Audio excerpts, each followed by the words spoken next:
వందే శంభుం ఉమాపతిం సురగురుం వందే జగత్కారణం వందే పన్నగభూషణం మృగధరం వందే పశూనాం పతిం వందే సూర్య శశాంక బన్హినయనం వందే ముకుంద ప్రియం వందే భక్తజనాశ్రయం చ వరదం వందే శివం శంకరం.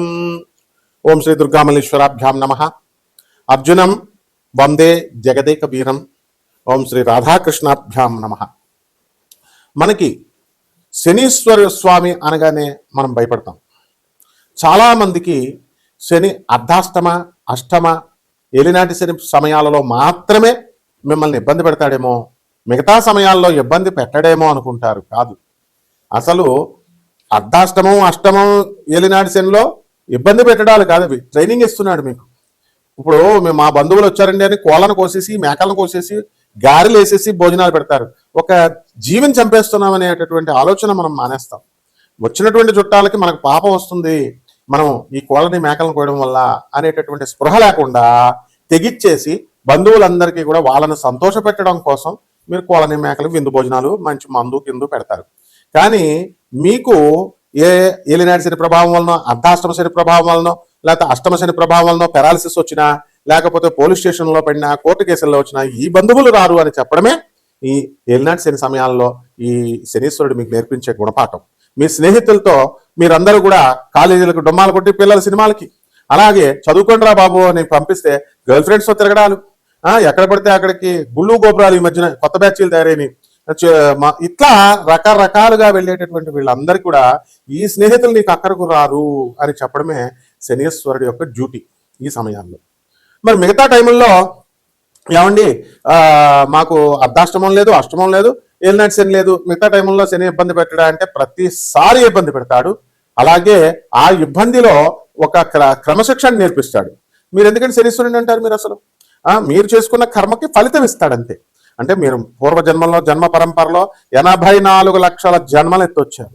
ఆ జన్మల్లో పాపాలు చేశారు, ఇస్తున్నాడు కష్టాలు, సుఖాలు చేశారు, ఇస్తున్నాడు మంచి సుఖాలు ఇస్తున్నాడు, శుభాలు చేస్తే, మంచి పనులు చేస్తే. అది అంతేగాని శనీశ్వరుని ముట్టుకోకూడదు. శనీశ్వరుడికి అభిషేకం చేసినప్పుడు అస్సలు ముట్టుకోవద్దు.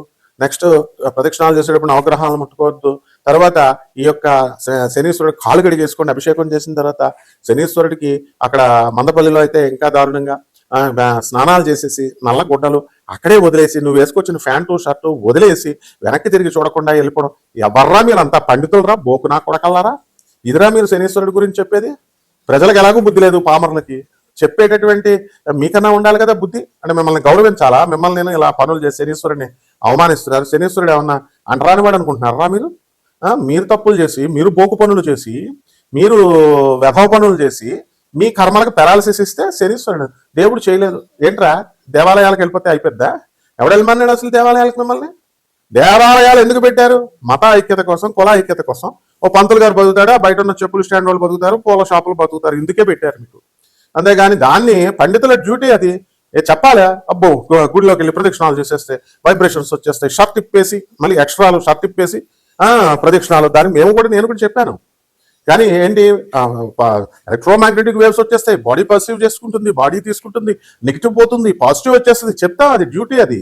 అలాగే పంతులు డ్యూటీ పంతులు చేస్తాడు. పంతులు బతుకుతాడు, ఇక అమ్ముకునేటటువంటి వాళ్ళు బతుకుతారని పెడతారు దేవాలయాలు. అక్కడికి వెళితే మీ డ్యూటీ మీరు చేయకుండా వాడు ఏంటంటే స్పెషల్గా ఉండాలా, యూనిక్గా ఉండాలని శనీశ్వరుని ముట్టుకోకు, శనీశ్వరుని అక్కడే బట్టలు వదిలేసాయి. బట్రా మీరు, మీకు వస్తుంది రా పక్షపాతం ఇలా చెప్తే. So be careful while preaching all this nonsense. ఏంట్రా శాస్త్రాలు ఎక్కడనే?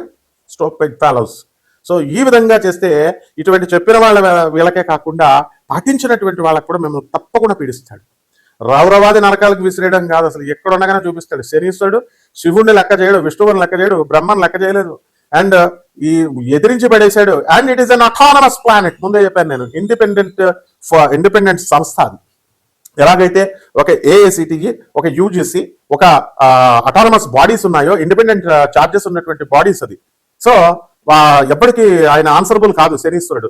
బ్రహ్మకి మిగతా గ్రహాలు నోరు మూసుకొని వెళ్ళి రిపోర్టింగ్ ఇవ్వాలి, బ్రహ్మ విష్ణు మహేశ్వరులకు ఇవ్వాలి. శనీశ్వరుడికి దెర్ ఇస్ నో నెసిటీ.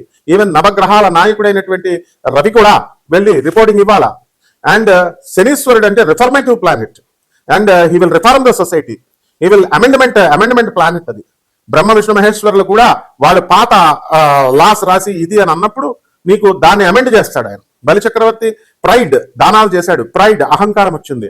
అదే అప్పుడు ఏం చేశాడు, విష్ణుమూర్తిలో దూరి ప్రైడ్ అనేటటువంటి దాని వల్ల గొప్ప నేను దానం చేస్తున్నాను, చాలా మంది దానం చేస్తారు, మంచిది, అంతవరకు బాగుంది. మీ పిల్లలు చెప్పాల్సిన అవసరం ఏంటా, ఇంటికెళ్ళి మీ ఫ్రెండ్స్ గొప్ప చెప్పాల్సిన అవసరం ఏంటి అసలు? మీరు ఈ కుడి చేత్తో చేసిన దానం ఎడం చేత్తకి తెలియకూడదు, దానికి గుప్త దానం అంటారు. గుప్త దానం అంటే పేదవాళ్ళకి అన్నం పెట్టారు. తిరుపతిలో హుండీలో మాత్రం వద్ద అది కిరీటం వేసాడు, లేకపోతే కట్టలు వేసాడు అంటాడు. దేవస్థానం ఏం చేస్తుంది, చెప్పుద్ది రా మళ్ళీ ఇంకొకటి వస్తాడని ప్రచారం చేసుకుంటారు. This is not the way.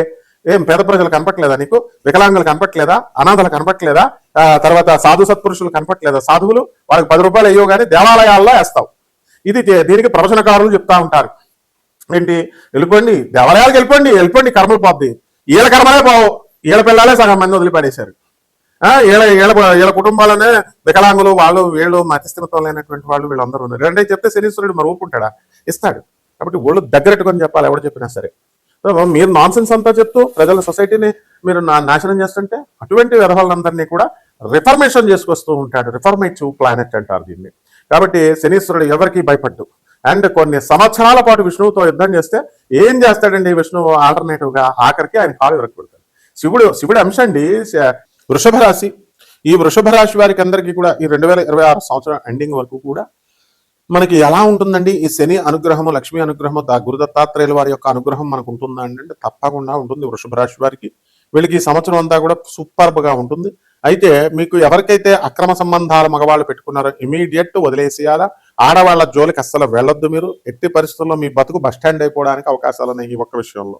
ఎందుకంటే ఆడవాళ్ళు రివర్స్ అయిపోతారు. మీకు కట్టుకున్న పెళ్ళానికి కూడా చాలా జాగ్రత్తగా మీరు బిహేవ్ చేయాలా, లేకపోతే తోలు తీసేస్తుంది, అందులో డౌటే లేదు. ఇకపోతే సంతానం వల్ల ఆనందం, ధన ఆదాయం, మే 14 తర్వాత విపరీతమైనటువంటి ఖర్చులు, ఇలాంటివన్నీ కూడా జరుగుతాయి. చేపల రొయ్యల చెరువులు, మటన్లు, చికెన్ షాపులు, ఈ బిజినెస్లు చేస్తున్నటువంటి వాళ్ళకి ఆదాయాలు బాగా పెరుగుతాయి. కానీ మీకు పాపం అనేటటువంటిది సంక్రమిస్తుంది. జీవహింస చేస్తే పాపమే, అంతే.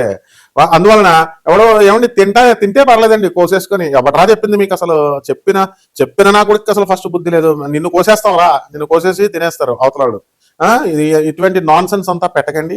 సో డెఫినెట్ గా మీకు ఈ యొక్క రాశి వారికి అందరికీ కూడా ట్రాన్స్ఫర్స్ అనేటటువంటివి తప్పకుండా ఉన్నాయి.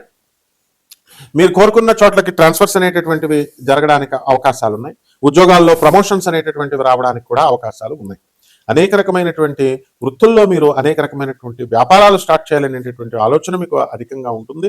బంధుమిత్రులతో వినోద కార్యక్రమాల్లో పాల్గొనడమే కాకుండా తీర్థయాత్రల పేరుతో యాత్రికులు అయిపోతారు. అంతే. మీరు ఇప్పుడు కేదార్నాథ్ వెళ్తున్నాం, మేము బద్రీనాథ్ వెళ్తున్నాం, ఎవరి కోసం వెళ్తున్నారు, తిరుపతి వెళ్తున్నాం, యాత్రికులు మీరు. యువర్ నాట్ డివోటీ అక్కడ నువ్వు కూర్చున్న చోటే వెంకటేశ్వర స్వామి నీ దగ్గరికి వస్తాడు. అది ఆ రేంజ్ లో నీ డివోషన్ పెంచుకోవాలి. సో ఈ విధంగా యాత్రలు చేస్తారు మీరు. ఆ యాత్రల నిమిత్తమై ధనం అనేటటువంటిది ఎక్కువగా ఖర్చుగా ఉంటుంది. మరి ఇక్కడ ఈ యొక్క స్త్రీ యొక్క భయం అనేటటువంటిది మామూలుగా తీసుకుంటున్నారేమో. నేను చెప్పినటువంటి వాళ్ళు స్త్రీల వాళ్ళని ఇబ్బంది పడుతుంది అనేటటువంటి వాళ్ళు, వస్తుంది అనేటటువంటి వాళ్ళు నాకు ఫోన్లు చేస్తారు. ఫోన్లు చేసి చెప్తారు, గురుగారు మీరు చెప్పినట్లు జరిగిందండి, అక్షరాల మాకు వచ్చేసిందండి నా లైఫ్లో, నా లైఫ్ ఇలా అయిపోయిందండి అని. So be careful. అందువల్ల పరిహారాలు ఏం చేసుకోవాలంటే శుక్ర జపం చేసుకోండి, శుక్ర స్తోత్రాలు చదవండి, శుక్రుడికి కిలోంపావు నల్ల ఈ యొక్క శుక్రుడికి బొబ్బరల్ని, తెలుపు రంగు వస్త్రాలనిచ్చి పేద బ్రాహ్మణులకి శుక్రవారం నాడు ఉదయం 6 గంటలకి దానం చేసుకోండి. అలాగే రావి చెట్టు చుట్టూ ప్రదక్షిణలు చేయండి, ఓం శుక్రాయ నమః అంటూ చెయ్యండి. అదేవిధంగా ఏమిటయా రావి చెట్టు సరి కదా, రావి చెట్టు శుక్రుడు చుట్టూ జరగమంటున్నావు అడగడానికి నువ్వు సరిపోవురా బాబు. అది కాంబినేషన్ అంటారు, దాన్ని సంపుటీకరణ అంటారు. బ్లడీ ఫూల్స్ చెప్తారు అట్లా అనమాట. సో ప్రతిదీ కూడా గురువు అంటే ఏంటి, when you are having any difficulty, when you are having any problem, నువ్వు సొల్యూషన్ కోసం వస్తావు. సొల్యూషన్ ని నువ్వు అప్రోచ్డ్ మీ, నేను నీకు సొల్యూషన్ చెప్పాలి. వేరే గొట్టంగా వేరే పంతులు చెప్పింది వేరే వీడియోలో చూసి you should not ask me. So ఇవన్నీ కూడా మినిమం మేనర్స్ అనమాట. అందువలన ఇలా జాగ్రత్తగా మీరు చేసుకోవాలి. లేకపోతే అంతే, లేకపోతే you will be immersed in those problems and you will leave your life there itself. అందువల్ల బిల్డప్లు ఇచ్చినటువంటి వాళ్ళు 100 మందిని చూశాను నేను. కాబట్టి కనుమరుగైపోతారు అనమాట. కనుమరుగైపోతారు, చెప్పిన పండితులు కనుమరుగైపోతారు, వాళ్ళ కస్టమర్లు కనుమరుగైపోతారు. కాబట్టి ఈ రకంగా మనం మహాలక్ష్మి అమ్మవారికి శుక్రవారం ఓం మహాలక్ష్మి నమః అంటూ తామర పుష్పాన్ని సమర్పించండి. శుభమస్తు.